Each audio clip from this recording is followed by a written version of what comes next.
Assalamualaikum warahmatullahi wabarakatuh. Bismillahirrahmanirrahim. Alhamdulillahirabbil alamin. Ala nikmatil imani wal islam. Wassalatu wassalamu ala asyrafil mursalin. Sayyidina wa habibina wa syafi'ina wa maulana Muhammadin wa ala alihi wa sahbihi ajma'in, amma ba'd.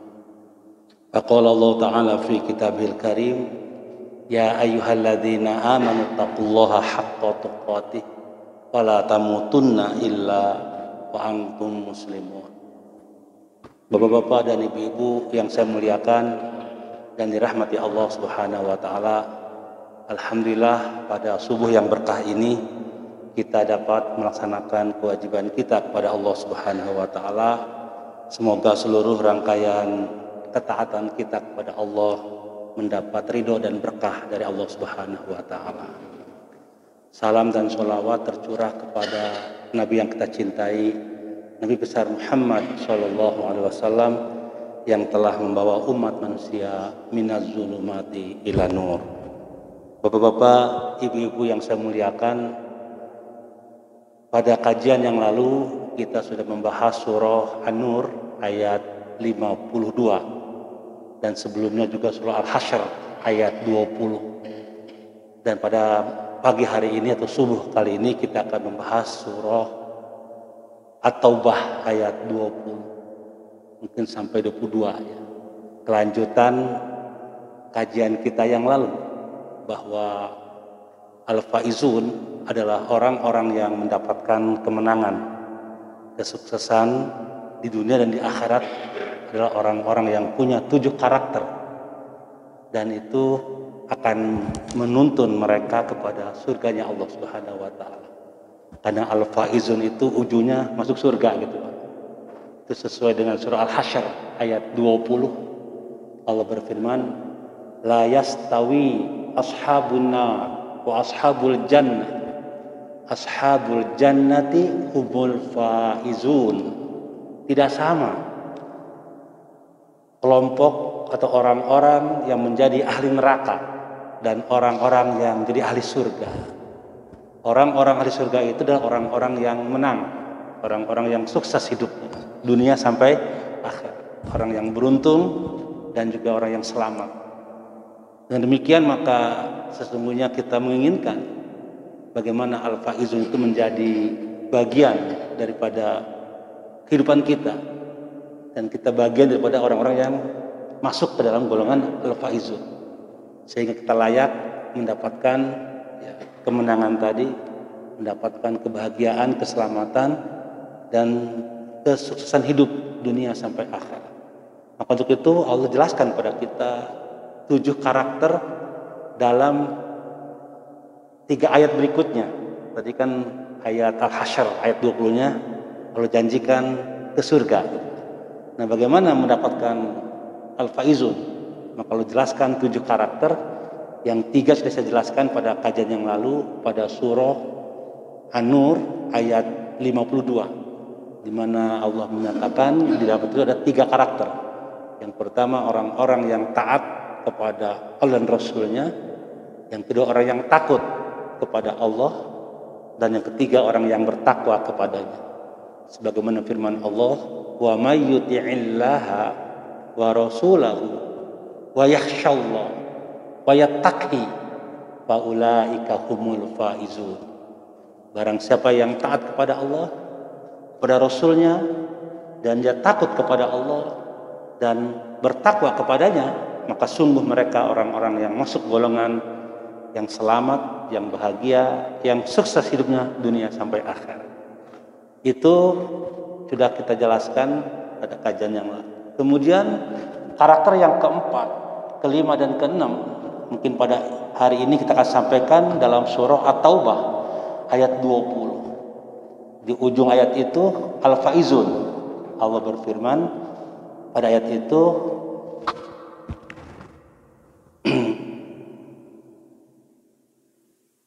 alladzina amanu wa hajaru wa jahadu fi sabilillah bi amwalihim wa anfusihim a'zamu darajatan 'indallah wa ulaika humul faizun.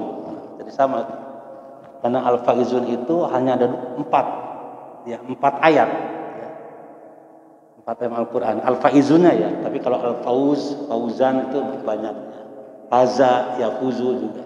Tapi al-faizun itu 4 ayat. Al-Hasyr ayat 20 yang awal kemarin kita sampaikan.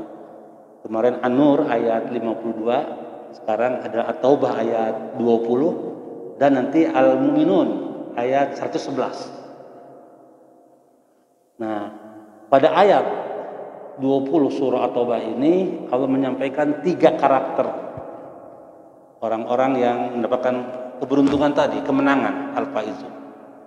Yang pertama adalah amanu alladzina aman.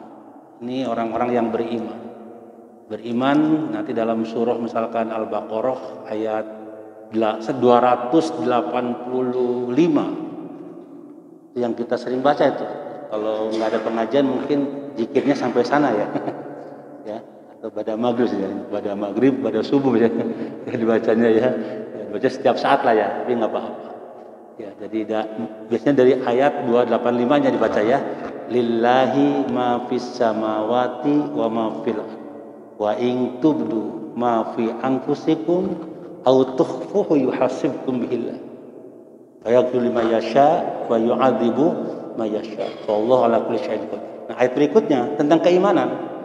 Amana rasulu bima unzila ilaihi min rabbi wal mu'minun kullun amana billahi wa malaikatihi wa kutubihi wa rusulihi la nufariqu wa qalu sami'na wa ata'na ghufranaka rabbana wa ilaikal masir. Sampai ayat terakhirnya la yukallifullahu nafsan illa usaha dan sebagainya. Nah, pada ayat 285 tadi menunjukkan bahwa kita ini harus beriman, harus percaya, karena iman itu artinya kan percaya, yakin. Akan apa? Nah, dulu kita belajar yang namanya sifat 20 wujud qidam baqo mukhalafatul lil hawadisi qiyamuhu binafsihi wahdaniyah qudrat iradat sampai 20 ya. Jadi percaya Allah wujud, ada kan. Allah qidam ya, al awal wal akhir ya. Baqo, kekal atau kekal abadi. Jadi Allah itu ya ada ya. Dan tidak ada yang mengadakan, ada dengan sendirinya, awal dan akhir. Ketika semuanya musnah, Allah masih qayyum ya, tetap ada ya. Itu namanya ya, qidam kan ya, wal awwalu wal akhir wal zahiru wal batin ya. Jadi wujud, qidam, baqo, mukhalafatu lil hawadis walam yakul lahu kufuwan ahad. Jadi tidak bisa kita menjelaskan bahwa Allah itu misalkan punya wujud ya, punya tempat. Allah wujud, Allah berkehendak, tapi kehendaknya tidak seperti kehendak manusia. Demikian wujudnya dan lain sebagainya. Ada berkuasa, kekuasaannya seperti dari kekuasaan manusia. Saya kira itu sudah kita jelaskan pada kajian tauhid ya, keimanan yang lalu. Yang jelas iman adalah kepercayaan, keyakinan bahwa Allah itu ada, ya, itu ada, dan Allah memiliki ya, sifat-sifat uluhiyah, ada sifat rububiyahnya, ada sifat mulkiyahnya barangkali, ada sifat dan asmanya, dan juga tadi ada sifat 20 dan sebagainya. Satukan aja ini ya, semuanya harus kita yakini ya, dengan sebaik-baiknya dan dengan sempurna ya. Tidak boleh tuh iman itu ragu sedikit pun, tidak boleh. Harus sempurna, totalitas ya, totalitas iman kepada Allah Subhanahu wa taala. Karena kalau sedikit ada keraguan, maka akan menghancurkan iman itu. Makanya dalam surah Al-Baqarah ayat 2 dan ayat 4 itu ya juga bagian dari keimanan ya. Ya, apa itu bunyinya Pak? Al-Baqarah ayat 2 itu. Satunya apa? Alif lam mim. Dzalikal kitabul la raiba fi hudal lil muttaqin. Ayat 3-nya alladzina yu'minuna bil ghaibi. Jadi orang-orang yang percaya pada hal yang gaib, dan Allah Maha gaib. Allah Maha gaib. Yang gaib itu misalkan yang para malaikat, surga, ada neraka ya, dan juga jin dan sebagainya. Alam akhirat itu gaib. Nah, kalau orang percaya kepada hal yang gaib seperti malaikat, surga, neraka, itu akan mudah iman kepada Allah. Kan begitu ya? Karena Allah Maha gaib. Jadi kalau orang tidak iman kepada kematian, kepada alam barzah, kepada surga dan neraka, akan susah itu iman kepada Allah. Ya. Makanya salah satu indikator iman itu sempurna dan sekaligus ciri yang bertakwa adalah alladzina yu'minuna bil ghaib. Orang-orang yang percaya kepada hal yang gaib. Apa arti gaib? Alladzi la yudraku bil hawas, kan begitu secara sederhananya, sesuatu yang tidak bisa dicapai dengan panca indera. Itu seperti ya, yang supra rasional ya, bukan irasional, supra rasional. Seperti misalkan alam barzah ya, alam akhirat, malaikat dan lain sebagainya. Jadi Bapak Ibu rahimakumullah, perkara pertama yang harus kita miliki di dalam meraih al-faizun tadi kan, setelah yang 3 kemarin itu adalah beriman kepada Allah. Untuk itulah saya sering menyampaikan dalam kajian-kajian kita wajib menjaga iman. Kita wajib menjaga iman kepada Allah dan juga kepada iman kepada ya, malaikat ya, menjaga kepada kitab-kitab Allah, rasul-rasul Allah, pada hari kiamat dan qada dan qadar. Yang 6 itu ya menjadi rukun iman yang wajib kita jaga ya. Tidak boleh kita mengingkarinya ya. Karena mengingkari salah satunya batal iman kita kepada Allah Subhanahu wa taala. Itu damai sekali keutamaan iman itu dalam Al-Qur'an yang saya baca misalkan surah Al-Kahfi ayat 107 ya. Al-Bayyinah ayat 7 dan 8 yang sering kita baca ya.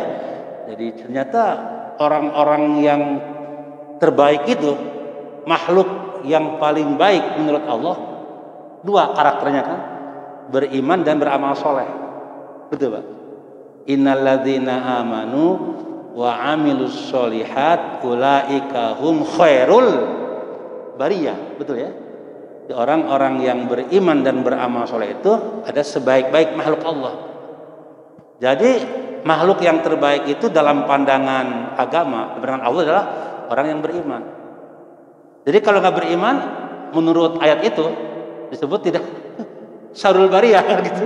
Kebalikannya kan, syarul bariyah. Ada khairul bariyah, ada syarul bariyah. Jadi kalau kita ingin mendapatkan predikat khairul bariyah, iman itu mutlak harus menjaga makanya nanti pada akhirnya pada ayat berikutnya ayat 8-nya Allah akan berikan ya surganya ya, kenikmatan yang langgeng, Allah ridho memberikan surganya dan lain sebagainya. Bahkan di dalam surah Al-Kahfi tadi 107 juga Allah tegaskan innalladzina amanu wa amilus solihat kanat lahum firdausi nuzula ya. Jadi bagi orang-orang yang beriman dan beramal soleh, baginya surga firdaus tempat tinggalnya. La yabghuna anha hiwala. Jadi kalau sudah masuk ke surganya Allah, maka tidak mau lagi keluar gitu. Karena banyak kenikmatan. Itu Bapak rahimakumullah keimanan. Untuk itulah maka kewajiban kita terus menjaga iman dengan taat, dengan patuh dan tinggalkan maksiat. Karena iman itu fluktuatif. Apa? Fluktuatif. Kadang naik, kadang turun kan gitu ya. Al-imanu yazidu wa yanqusu. Bagaimana membuat iman itu naik frekuensinya? Yazidul iman bi ta'ah. Maka iman akan meningkat kalau kita taat kepada Allah. Kita bersungguh-sungguh mentaati perintah Allah dari segi ubudiyah, muamalah, akhlak. Itu akan bertambah iman kita. Tapi ketika kita bermaksiat kepada Allah, maka iman akan menurun.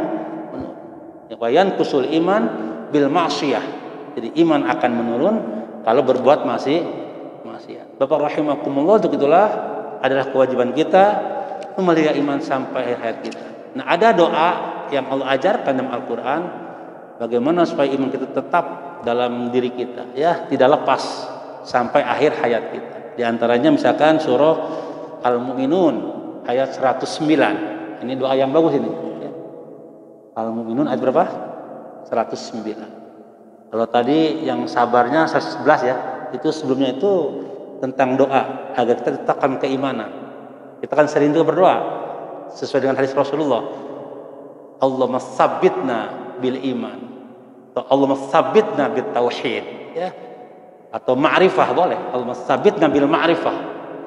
Jadi di dalam surah Al-Mu'minun ayat 109 Allah berfirman, Rabbana amanna. Apa? Rabbana amanna faghfir lana warhamna wa anta khairur rahimin.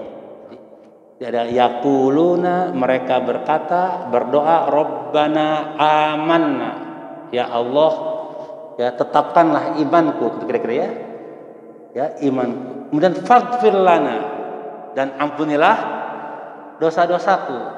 Karena ada mungkin kita setelah beriman kok maksiat kepada Allah. Harusnya kan konsekuensinya iman itu taat kan? Kalau beriman ya taat dong pada Allah. Kalau kita beriman ya serahkan diri kepada Allah, mentaati perintah. Tapi kadang-kadang kita beriman, ngaku iman ke Allah, tapi maksiat gitu.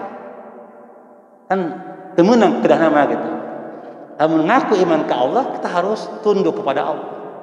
Ya, laksanakan. Tapi manusia ngaku iman ke Allah, tapi perbuatannya kok nggak mencerminkan keimanan gitu. Justru ingkar kepada Allah. Maka doanya itu setelah itu amanah faghfir, itu sebuah kesadaran jiwa dan batin. Ya Allah, kami ini ngaku iman kepadamu ya Allah, tapi kok kami maksiat ya gitu. Maka tolong ya Allah, ampuni dosa-dosa kami gitu. Atas ketidakseimbangannya, nggak sinkron gitu antara ucapan dan perbuatan. Hari ngaku iman ke Allah, perbuatan maksiat gitu, kan gitu. KTP-nya iman, tapi perbuatannya nggak sesuai dengan KTP gitu, gitu ya. Islam KTP kan. Nah, makanya doanya itu amanah faghfir lana. Setelah itu, setelah kita mendoakan, ya Allah tetapkan imanku, ampuni dosaku ya Allah, karena kadang aku nggak konsekuen dengan iman itu. Maka yang ketiga, warhamna. Nah, itu sebuah ungkapan juga, pengakuan.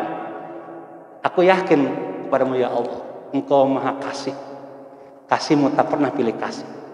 Engkau maha sayang ya Allah, sayangmu tak terbilang, tak pernah pilih sayang. Maka doa yang ketiga, walaupun aku beriman kepada Engkau, kadang aku berbuat dosa, ampuni ya Allah dosaku ini, karena aku yakin Engkau maha pengasih dan Engkau maha penyayang. Ini masuk dalam doa itu, ya. Surah apa tadi? Al-Mu'minun ayat 109. Nanti silakan patut dihafal ya. Rabbana amanna faghfir lana. Ya. Faghfir lana warhamna wa anta khairur rahimin. Ya Allah, ampunilah aku, tetapkanlah imanku, ampunilah dosa-dosaku, dan kasihanilah aku, karena Engkau adalah sebaik-baik, ya, zat yang maha pengasih. Khairur rahimin. Apa? Khairur rahimin. Jadi ngarayulah ke Allah gitu. Boleh Pak? Ya, ngarayu kepada ya Allah. Ya, aku ini ngaku iman kepadamu ya. Tapi perbuatanku kok banyak maksiat ya Allah. Ampunilah dosa-dosaku ya Allah. Karena Engkau adalah maha pengasih, pada maha penyayang. Ini pentingnya iman Pak. Ya, iman. Sampai-sampai kita dituntun oleh Allah agar berdoa setiap saat. Untuk apa? Agar iman terjaga sampai akhir hayat. Kenapa demikian? Dalam surah At-Taubah tadi, salah satu kunci al-faizun adalah alladzina amanu. Apa? Alladzina amanu. Orang-orang yang beriman.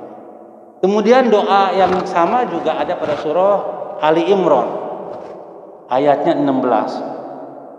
Ya, kalimat 16. Walladzina yaquluna rabbana amanna faghfir lana dzunubana wa qina adzabannar. Nah, ini lebih spesifik lagi nih. Permintaannya lebih apa? Lebih spesifik ya, agar kita terbebas dari api neraka. Ada kalau orang itu sudah terbebas dari api neraka, insya Allah akan masuk surga. Makanya itu doanya. Itu orang yang cerdas itu doanya itu. Ya, Allah memberikan kepada kita sebuah pelajaran agar kita cerdas di dalam berdoa. Doa itu ada, Allah tuangkan dalam surah Ali Imran, bukan Ali Imran Pak ya. Ali Imran. Itu ayat 16. Walladzina yaquluna rabbana amanna faghfir lana dzunubana wa qina adzabannar. Betul ya? Dan mereka berkata, ini orang-orang yang bertakwa itu berkata kepada Allah, ya Allah, pelihara, tetapkanlah imanku ya Allah. Ampunilah dosa-dosaku ya Allah. Dan selamatkanlah aku dari azab api neraka. Sama aja tuh substansinya tuh. Yang pertama iman agar tetap, yang kedua diampuni dosa, dan kalau sudah iman tetap, dosa Allah ampuni, maka dia akan dijaga dari api neraka. Itu begitu sistematikanya kan. Kalau iman sudah tetap, kemudian dosa diampuni, maka dia akan terbebas dari api neraka. Maka mafhum mukhalafahnya dia akan masuk surga. Itu para rahimakumullah, begitu pentingnya iman sampai Allah pun mengajarkan kita agar kita selain tadi mentaati perintah Allah dalam ibadah kita, dalam amal soleh kita, untuk supaya iman kita yazid, meningkat, diperintahkan kita untuk berdoa. Rabbana amanna, apa? Rabbana amanna, ya Allah kami beriman kepadamu. Ya Allah jagalah imanku ya Allah, ya, sampai akhir hayat. Ini yang pertama Bapak rahimakumullah, bahwa ciri yang keempat dari orang-orang yang termasuk golongan al-faizun adalah orang yang beriman. Harusnya yang pertama ya ayat itu. Kemudian yang kelima, wahajaru, apa? Wahajar. Orang-orang yang hijrah.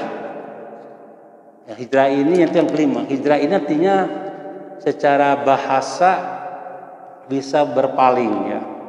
Pindah, betul Pak. Pindah ya, berpaling, bisa juga kembali ya. Kembali ke jalan Allah gitu ya. Itu juga hijrah ya. Dari dulu bobolokotku dosa, hijrah gitu kepada kesucian ya. Hati, jiwa, inni muhajirun ila rabbi. Nanti dalam surah misalkan Al-Ankabut ya, itu ayat berapa itu? 26. Itu ada kata inni muhajirun ila rabbi. Al-Ankabut ayat 26. Itu artinya ya pindah ya, dari suatu keadaan yang tidak baik ke keadaan yang baik. Pindah dari perbuatan dosa kepada perbuatan baik ya, perbuatan taat. Pindah daripada akhlak yang tercela kepada akhlak yang terpuji, sehingga dia kembali ke jalan Allah lah ya. Ya, dari dulunya meninggalkan Allah, sekarang kembali ke jalan Allah. Dulu jauh dari Allah, sekarang dekat kepada, itu hijrah namanya Pak. Ya, dulu suka membuka aurat, sekarang sudah menutup aurat. Jadi hijrah. Dulu makanan tidak terseleksi ya. Yang haram hayo dihabek kata orang Sunda tuh ya. Nah, sekarang hijrah lah. Makanan pun hijrah, makanan hijrah. Termasuk juga mindset, mindset. Ya pola pikir yang mungkin agak susah ya hijrah mindset dari ya pemikiran yang sekuler ya kan, pemikiran yang liberal, pemikiran yang apalagi permisif ya kepada pemikiran yang transenden dan sebagainya, yang robbani. Jadi hijrah itu saya kira bisa diartikan ya tadi pindah, juga tadi meninggalkan ya, kembali ya ke jalan Allah. Di dalam misalkan surah Al-Muzammil ayat 5 itu digunakan kata hijrah juga, artinya menghindar ya. Waruzza fahjur, jadi menghindar dari keburukan, dari perbuatan-perbuatan yang tidak baik. Juga hijrah, Pak. Jadi kalau kita menghindar nih dari keburukan, dari kemaksiatan, dari perbuatan yang tidak baik, itu hijrah juga artinya, ya. Secara etimologi ya, secara logo, secara literal, secara bahasa. Ya, jadi dalam surah Al-Muzammil ayat 5 ya, waruza fahjur. Jadi hijrah dari keburukan. Bisa juga hijrah itu artinya juga dalam berpaling. Di sini dari ya, orang yang durhaka kepada Allah. Makanya digunakan kata hijrah ketika suami melihat istrinya nusyud. Ya. Dalam surah An-Nisa ayat 34 itu ada 3 langkah kan, ketika ada istri yang nusyud. Yang pertama dinasehati kan, ya. Yang kedua tadi pisah ranjang. Yang ketiga dipukul, tapi pukulan yang tidak menyakitkan, ya. Makanya bila kata wahjurhunna fil madoji. Jadi kalau ada istri yang nusyud, faizuhunna, dinasehati. Yang kedua wahjurhunna fil madoji, hijrah dari istri, dari orang-orang yang durhaka kepada Allah. Jadi kalau kita tidak bisa mendakwahi, ya, gitu ya, mendakwahi, ada misalkan kita bergaul dengan siapa saja, dengan istri, dengan teman, kantor, di mana saja, dan dia tukang maksiat ya, kepada Allah, tugas kita kan faizuhuna tadi, menuntun, berdakwah, menasehati, tapi hese dinasehati malah ngalawan gitu. Dinasehati malah ya pokoknya, dari kalau kita itu kuat maka boleh kita hijrah kan, hijrah boleh, berpaling kan, berpaling tadinya ya tidak terkooptasi lah ya dengan orang yang seperti itu gitu. Tapi kalau kita masih mampu nih untuk mengajak, itu kan lebih bagus ya, mengajak lebih bagus sehingga dia bisa diajak. Wahjurhunna fil madoji. Maka untuk itu digunakan kata tadi hijrah dari istri yang nusyud.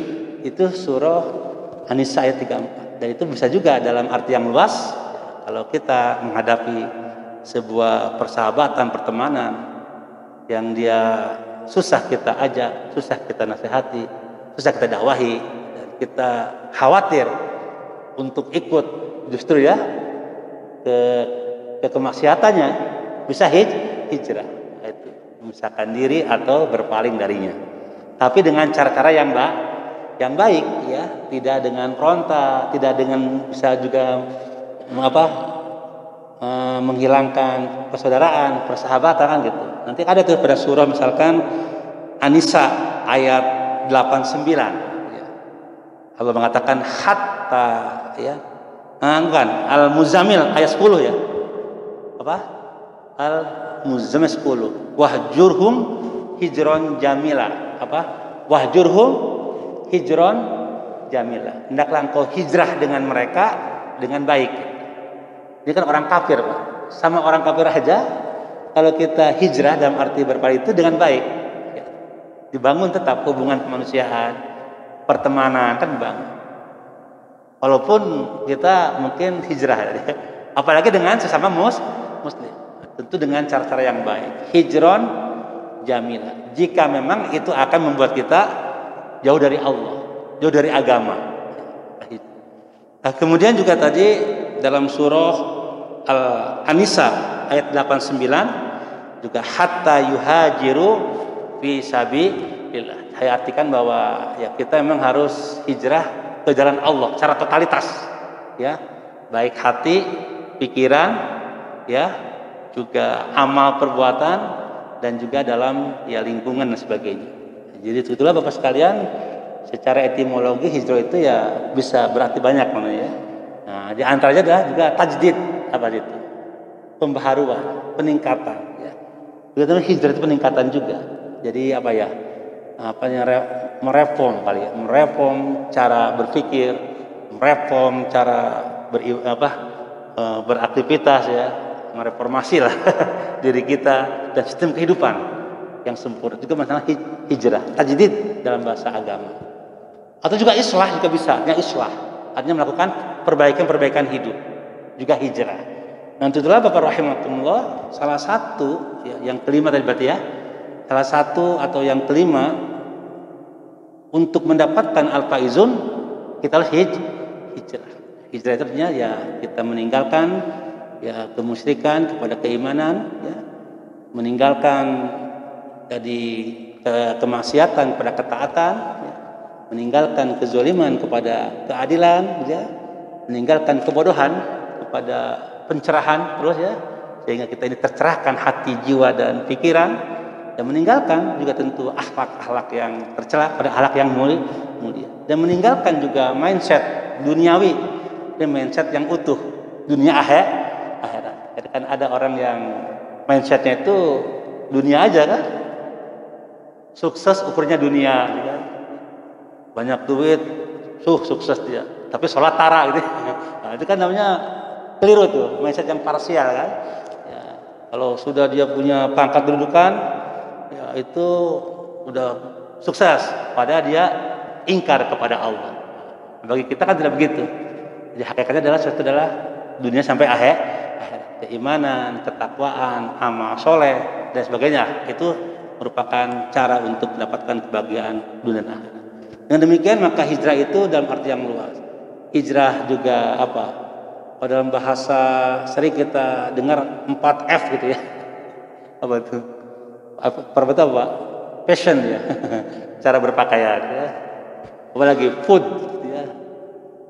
Makanan yang kita makan juga. Hijrah lah. Makanan-makanan yang halalan. Thayyib. Yang ketiga apalagi film-film gitu ya. Yang keempat fun. Fun itu apa? Fun itu kan atau permainan ya yang bisa melalaikan kita, ya. Lagu-lagu ya. Kemudian film-film yang kita lihat yang bisa membuat kita lupa kepada Allah, ya kita hijrah barangkali ya. Hijrah dari yang buruk ke yang baik. Juga funding barangkali. Funding itu apa ya? Ya mungkin ya ekonomi keuangan tuh ya. Jadi termasuk juga hijrah dari bagaimana kita dari riba menuju syariah dan sebagainya. Saya kira ada hijrah finansial, betul itu tepat. Hijrah finansial. Makanya dalam konteks hijrah secara terminologis, Rasul dulu itu kan hijrah dari Mekah ke Madinah. Itu hijrah terminologis. Pindahnya Rasul dari Mekah ke Madinah. Setelah 13 tahun di Mekah, beliau berdakwah ke Madinah. Itu kan sebenarnya untuk tadi mempertahankan agama, akidah, keberlangsungan dakwah dan sebagainya. Dan itu ada 5 hal penting yang kita ambil dari hijrah itu.